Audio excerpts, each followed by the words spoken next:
So I'm here in Helena, Montana with Nancy Keenan, who's the executive director of the Montana Democratic Party. And we're covering the special election race that will be concluding on Thursday when the election is held. Thanks for joining us. You bet. Glad to be here. So one of the lessons, I think, of the 2016 election is that a huge swath of voters are disenchanted with the electoral political process. And that includes disenchantment with, frankly, the Democratic Party. To what extent do you think the nomination of Rob Quist by the Montana Democrats represents a departure from that or a shakeup of the status quo in that respect? Yeah. I don't think it's a shakeup of the status quo. I think he's a guy that looks like Montana, is Montana, and is, to his bones, he's the fabric of Montana. And I think in Montana, different than other places in the country, it is that independent voice. It is that libertarian kind of bent that attracts people to Rob and, quite honestly, to the party. So different maybe across the country, but here in Montana, every race is unique. Every race we run at that time. And quite honestly, like I said, Rob Quist is the fabric of the Democratic Party and Montana. When you say he's authentically Montanan, that's a refrain we've heard over the course of the campaign pretty frequently. There are some people who might say, theoretically, that represents maybe a strain of nativism in a way, or a strain of, prioritizing people who are born and bred in the state rather than people who might come from elsewhere, even if their intentions are good. Is that a fair criticism, do you think? No, I don't, because I think it's more about what we value and what Rob values. And you've heard it during this whole campaign cycle, and that's everything from keeping our public lands in our public hands. There is not a street in this state that you don't go down that there's a boat, whether it's a canoe, whether it is a raft, whether it is a RV, it doesn't matter. We live, breathe, and love to be in the outdoors. And so he represents that versus locking up land. He believes, quite honestly, in public education. And so let's talk about the differences in the two candidates there. And then as far as, everything else in Montana, when you talk about somebody that understands everybody's daily life, he experienced health care issues. He found himself in financial problems because of it.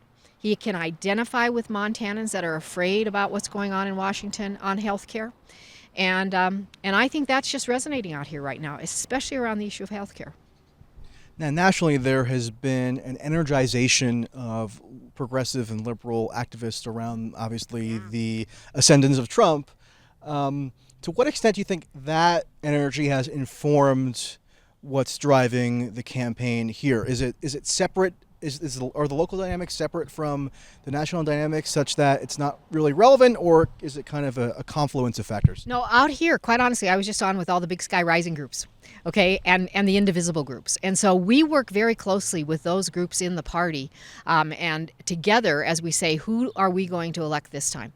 And so quite honestly, it's different out here. There's so few of us that it is the necessity of working together and absolutely saying, what do we care about and how are we going to get it done? That is here, that it's in Montana. Now, that might be different in California, but here in Montana, I communicate daily as much with the Big Sky Rising groups across the state as I do with my central committees. And so it is this group effort that says we want an independent progressive voice in the Congress.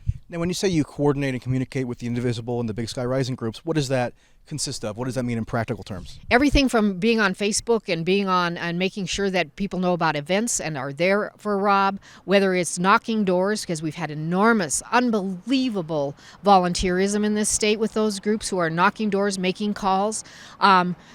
Actually, they've made their own signs. They are showing up at protest rallies when the vice president was in the state.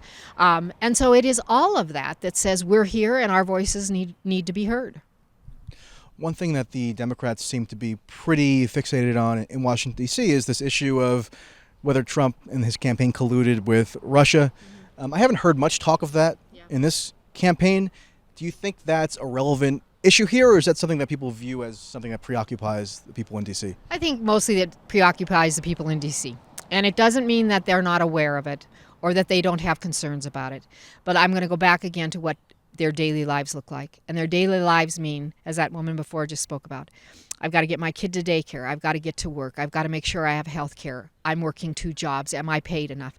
It is that day-to-day in and out living out here in some pretty harsh countries sometimes that consumes their day. And so what's happening 24/7 on the news, they know it's there, they're concerned about it, but it doesn't consume their day-to-day living.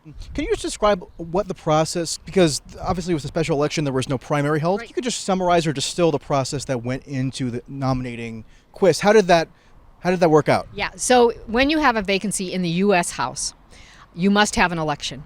And it was interesting because the laws here changed after we had a special election around a Senate race.